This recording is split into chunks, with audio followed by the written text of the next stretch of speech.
बाद से अपनी दूसरी प्रेस वार्ता की।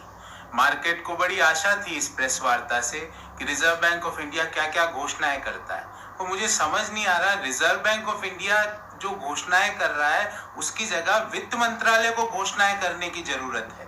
रिजर्व बैंक ऑफ इंडिया ने घोषणा करी कि बैंकों को ज्यादा लिक्विडिटी मिलेगी, तरलता ज्यादा होगी बैंकों में। पर आप मुझे ये बताइए, ये एक क्लास 10 का अर्थशास्त्र है जो कहता है कि मार्केट में लोन की, क्रेडिट की डिमांड होगी जब ये लिक्विडिटी काम की है ना। आप डिमांड क्रिएट पे ध्यान ही नहीं दे रहे, बैंक्स को तरलता दिए जा रहे हैं। मेरी गुजारिश है कि ये मॉनेटरी पॉलिसी से नहीं, जो वित्त मंत्रालय की फिस्कल पॉलिसी है जिसके द्वारा लोगों के खातों में पैसे डलवाओ, ताकि लोगों के खातों में अगर पैसे होंगे तो डिमांड जनरेट होगी, और डिमांड जब जनरेट होगी जब भी आप जो तरलता दे रहे हो बैंकों में, उसका फायदा एमएसएमई को, उद्योगों को, इंडिविजुअल्स को मिल पाएगा।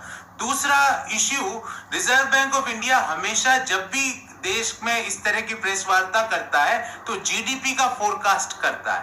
मार्केट को आशा थी कि इस बार जीडीपी का फोरकास्ट करेगा, पर रिजर्व बैंक ऑफ इंडिया ने बोला कि हम आईएमएफ ने ये फोरकास्ट किया। आईएमएफ ने तो किया है, बार्कले ने 0% का फोरकास्ट किया है, पर reserve bank of India forecast क्यों नहीं कर रहा है जीडीपी का?